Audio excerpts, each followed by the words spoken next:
अस्सलाम वालेकुम नाज़रीन, सराबर कदाब से मुखातिब है। कुछ आम तरीन खबरें हैं। बात बड़ी क्लियर है कि खबरें अच्छी नहीं हैं। इमरान खान और तहरीक इंसाफ को मजीद कॉर्नर करने की कोशिशें की जा रही हैं, बल्कि यकीनी बनाया जा रहा है कि इन्हें बिल्कुल साइडलाइन कर दिया जाए, बल्कि बिल्कुल खत्म कर दिया जाए। यानी डिबेट शुरू करवा दी गई है कि क्या तहरीक इंसाफ के ऊपर पाबंदी लगनी चाहिए, यानी as a political party, Pakistan की सबसे मकबूल तरीन पॉलिटिकल पार्टी, इसके ऊपर पाबंदी लगानी चाहिए।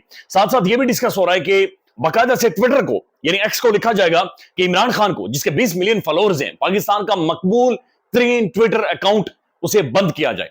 अब ये सारा मामला क्या आपको आपके सामने रख देते हैं, लेकिन उससे पहले पाकिस्तान के प्राइम टेलीविजन के ऊपर आज जो डिस्कस हुई है पाकिस्तान के सोशल मीडिया पर, और जो सोशल मीडिया पर एक कैंपेन शुरू करवा दी गई है ऑनरेबल जस्टिस अतर मिन्नाल्लाह साहब के हवाले से। और आप जानते हैं अतर मिन्नाल्लाह साहब का एक मौक़िफ़ है बहुत सारे मामलात के हवाले से या फिर इंसानी हुकूक के हवाले से। आज भी उन्होंने जोर दिया कि इमरान खान की लाइव प्रोसीडिंग्स होनी चाहिए, लेकिन साथ साथ जो शहबाज शरीफ साहब की स्टेटमेंट थी कि अदालतों के अंदर काली भेड़ें मौजूद हैं, आज अतर मिन्नाल्लाह साहब ने जवाब दिया है कि हम काली भेड़ें नहीं हैं, हम काले भूंड हैं, काले भूंड। अब ये अल्फाज अतर मिन्नाल्लाह साहब ने इस्तेमाल किए हैं। ये शहबाज शरीफ साहब को उन्होंने जवाब दिया है कि हम काली भेड़ें नहीं हैं, यानी हम शीप्स नहीं है, ब्लैक शीप्स नहीं है, हम काले भूंड हैं। अब ये जो काला भूंड है, ये मैं इसे जानता हूं, चूंकि मेरा ताल्लुक देहात से, तो हम इनसे वाकिफ हैं। ये काले भूंड होते क्या है, मैं सिर्फ आपको थोड़ी सी इसकी तफसीलात बता देता हूं। इनकी दो तीन किस्में होती हैं। ये जो भूंड होते हैं ये काटते हैं, ये जहरीला कीड़ा होता है और ये उड़ता रहता है। इसका साइज भी अच्छा खासा, इतना बड़ा साइज होता है। और इसमें दो तीन किस्में होती है, एक तो पीला भूंड होता है, एक ब्राउन भूंड होता है, और एक होता है काला भूंड। अब ये जो काला भूंड होता है ये सबसे खतरनाक भूंड होता है, ये इसकी सबसे खतरनाक किस्म होती है। ये इंतहाई जहरीला होता है, ये इतना जहरीला होता है कि ये अगर अपना डंक आपके अंदर घुसेड़ दे तो फिर इंसान सूझता है, और फिर वो सूजन होती है, वो डॉक्टरों की कोशिश के बाद भी नहीं जाती। इंसान ना सो पाता है ना जाग पाता है। और अगर किसी यानी भूंड से मिलती जुलती किसी जगह पर अगर ये काट दें या डंक घुसा दें तो फिर बंदा वो ढोल लेकर घूमता रहता है, और फिर एक ही बात निकलती है कि वो यार ढोल बजा दे। यानी इस तरह की सूरत हाल बन जाती है। तो ये एक बड़ा मखसूस किस्म का भूंड है, और इसकी एक और बड़ी जबरदस्त खासियत है, ये कभी भी छुप कर वार नहीं करता, ये ऐलान करता हुआ आता है। यानी अगर आप इन्हें छेड़ेंगे या पत्थर मार देंगे, डंडा मार देंगे, उसके बाद ये क्या करते हैं, ये आवाज में इनकी एक आवाज है, मखसूस किस्म की आवाज, ये बड़ी दूर से सुनाई देती है। ये भू भू घू घू करते हुए आते हैं। खासतौर पर घू घू ऐसा महसूस होता है कि कोई जहाज आ रहा है, और ये बड़ी मखसूस किस्म की आवाज में ये आपके ऊपर हमलावर होते हैं। ये फिर आपका पीछा भी नहीं छोड़ते, यानी जब तक डंक घुसेड़ेगा नहीं ये पीछा नहीं छोड़ता।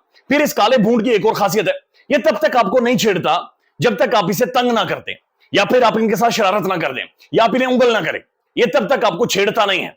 लेकिन जब आपने उंगल कर दी, और हमेशा इनके साथ उंगल वही करते हैं जो मैंने देखा है, ज़ाहिर है, जो मुआशरे के शरारती बच्चे होते हैं, या मोहल्ले के या बाजारों के शरारती बच्चे होते हैं, जिनकी लेनी देनी कुछ नहीं होती, लेकिन वो भूंडों के साथ छेड़खानी करते हैं। लिहाजा ये भूंड के साथ अगर आपने छेड़खानी कर दी है तो फिर ये घुसेड़ेगा, और फिर जब ये घुसेड़ देता है तो फिर बड़ी मुश्किल होती है। फिर ये डंक का असर नहीं जाता, यानी डॉक्टर आपको गोलियां भी दे दे फिर भी इसके डंक का असर नहीं जाता, खारिश होती है, और फिर बड़ी तगड़ी खारिश होती है, और फिर बड़ी मुश्किल हो जाती है। तो अतर मिन्नाल्लाह साहब ने कहा कि हम काली भेड़े नहीं हैं, हम काले भूंड हैं, हम काले भूंड हैं। वो भूंड जिनकी घू घू की आवाजें सुनाई देती हैं, वो भूंड जो जहरीले होते हैं, वो भूंड जो सुझा देते हैं। तो अल्लाह ताला रहम करे, अगर ये भूंड सुझाए भी तो भूंड जैसे किसी जगह पर ना सुझाए, क्योंकि फिर आपके लिए बड़ी मुश्किल हो जाती है और अजाब आपके लिए बन जाता है।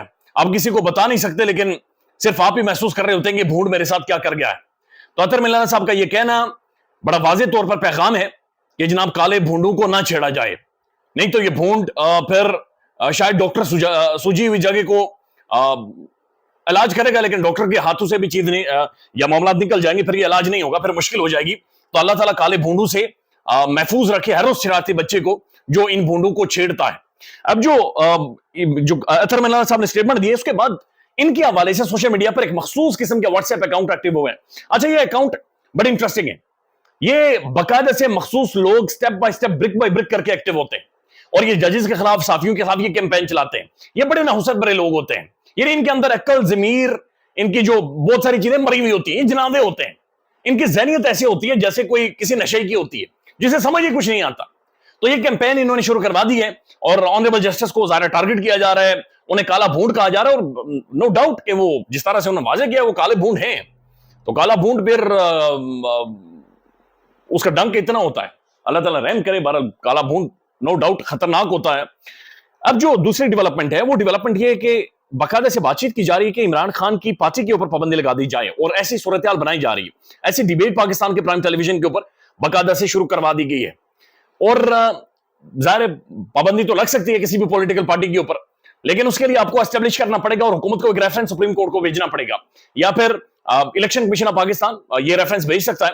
تو یہ معاملہ یہ ہے کہ کسی بھی پولیٹیکل پارٹی کے اوپر پابندی تب لگتی ہے جب آپ یہ اسٹیبلش کر دیں کہ وہ انٹائی اسٹیٹ ہے، ریاست مخالف سرگرمیوں کے اندر وہ شامل ہے، یہ ریاست کے مخالف اس کا کوئی رول ہے یا ہتھ کنڈا، یا وہ ریاست کے خلاف ہے، یعنی ہول ریاست کے خلاف کوئی غیر قانونی یا غیر اخلاقی سرگرمیوں میں کوئی بھی پولیٹیکل پارٹی ملوث ہو۔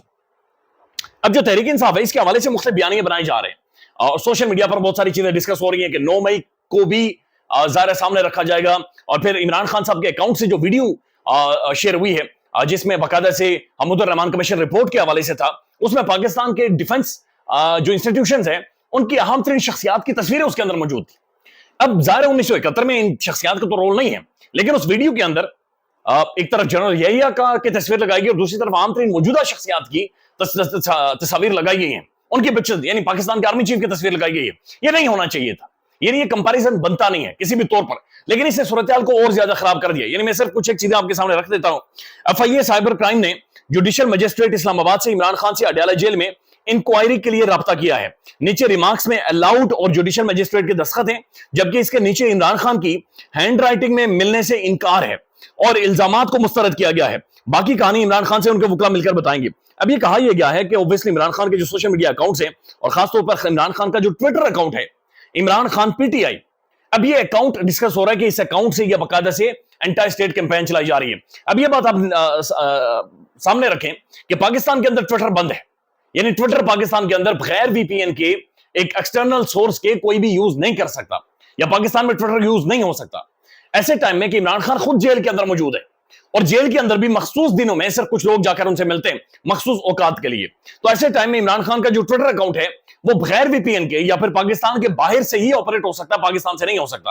لہذا یہ بھی خبریں آ رہی ہیں کہ باقاعدہ سے ٹویٹر کو یہ لکھا جائے گا کہ FIA cyber crime wing Imran Khan کا اکاؤنٹ بند کروانے کے حوالے سے تحریری طور پر بھی ایکس حکام کو، یعنی ٹویٹر جو ماضی میں ٹویٹر ہے، اسے خط لکھنے پر غور کر رہا ہے۔ یعنی ایک ملک جو کہ ڈیموکریٹک نیوکلیئر اسٹیٹ ہے، ایک ملک جو خلا میں سیٹلائٹ بھیج رہی ہے، اس ملک کے اندر 3-4 ماہ سے ٹویٹر بند ہے، اور اب یہ ٹویٹر بند کرنے کے بعد ایکس کو لکھیں گے کہ جناب ہم نے ٹویٹر تو پاکستان میں بند کیا ہوا، لیکن جو پاکستان کا مقبول ترین ٹویٹر اکاؤنٹ ہے اسے بھی بند کر دیں یا اسے بھی اڑا دیں۔ ظاہر ہے وہ نہیں کریں گے چونکہ آپ کے پاس اتنا مواد نہیں ہے، یا آپ درخواست لکھ نہیں سکتے، یا آپ اسٹیبلش نہیں کر سکتے انٹرنیشنلی کہ اس سے کوئی ایسی سرگرمی ہوئی ہے۔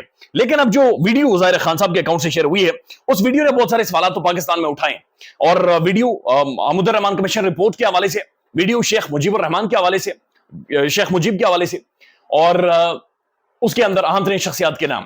تحریک انصاف کی جو بہت ساری لیڈرشپ ہے اس ویڈیو کو آن نہیں کر رہی، یعنی رؤف حسن صاحب جو ترجمان ہے تحریک انصاف کے، انہوں نے آج کاشف عباسی صاحب کے شو میں کہا کہ جناب وہ جو ویڈیو شیئر ہوئی ہے ہمیں نہیں پتا کس نے شیئر کی ہے، اور عمران خان کے کہنے پر وہ ویڈیو عمران خان کے اکاؤنٹ سے شیئر نہیں ہوئی ہے، یعنی خان کو اس بارے میں علم نہیں ہے۔ انہوں نے کہا کہ میں انکوائری کرواؤں گا کہ یہ ویڈیو کس نے شیئر کی ہے، کون عمران خان کا ذاتی اکاؤنٹ بنیادی طور پر آپریٹ کر رہا ہے، اور کون ہے جس نے یہ ساری ویڈیو ایڈٹ کر کے وہاں پر ڈالی ہے۔ تو یہ چیزیں دیکھنے کی ضرورت ہے، چونکہ اس ویڈیو نے معاملے کو اور زیادہ بگاڑا ہے۔ یعنی خان کا یہ پیغام تھا کہ حمود الرحمان کمیشن رپورٹ پڑھیں، تو ٹھیک ہے، ایک رپورٹ ہے، ایک واقعہ ہے، ایک سانحہ ہے، اس کو پڑھنا چاہیے، دیکھنا چاہیے، سیکھنا چاہیے۔ تاریخ کو اسی طرح سے پڑھا جاتا ہے، دیکھا جاتا ہے، ڈیبیٹ ہوتی ہے، ڈسکشن ہوتی ہے، لیکن اس کے اندر اہم ترین شخصیات کے نام یا تصویریں ڈال دینا یہ نہیں ہونا چاہیے تھا۔ یہ غلط ہوا ہے، ہر طور پر غلط ہوا ہے۔ اس کا نقصان عمران خان کو، تحریک انصاف کو ہوا ہے، اور اس کا مزید نقصان ہوگا۔ اس کو ایز اے ٹول استعمال کیا جائے گا ایک ایسے ٹائم میں کہ جب یہ چیزیں شاید تحریک انصاف اور زیادہ برداشت نہیں کر سکتی، یا پھر نہیں ہونا چاہیے تھا لیکن ہوا ہے۔ لہذا تحریک انصاف، رؤف حسن صاحب اور مختلف لوگ یہ کہہ رہے ہیں تحریک انصاف کے کہ ہم اس کو انکوائری کروائیں گے اور ہم دیکھیں گے کہ اصل میں یہ کس نے اکاؤنٹ آپریٹ کیا ہے اور کس نے یہ ویڈیو شیئر کی ہے۔ لیکن رؤف حسن صاحب کا کلیئر یہ سٹانس ہے کہ عمران خان صاحب کو کچھ بھی اس ویڈیو کے بارے میں علم نہیں ہے کہ اس ویڈیو کیا تھی اور اس کے اندر کیا مواد شامل تھا۔ اب جو FIA ہے سائبر کرائم ظاہر خان سے انویسٹیگیٹ کرنا چاہتا ہے۔ عمران خان کا یہ کہنا ہے کہ میں بالکل بھی نہیں ملنا چاہ رہا، اور میں ملوں گا بھی تو میں اپنے وکلا کی موجودگی میں ملوں گا، اور ساتھ ساتھ خان صاحب کا یہ کہنا ہے کہ اوپر جو بھی الزامات میرے اوپر لگائے گئے ہیں they are absolutely nonsense۔ تو صورتحال خراب ہوتی جا رہی ہے۔ اللہ تعالیٰ رحم کرے، خیال رکھیے گا، اللہ حافظ۔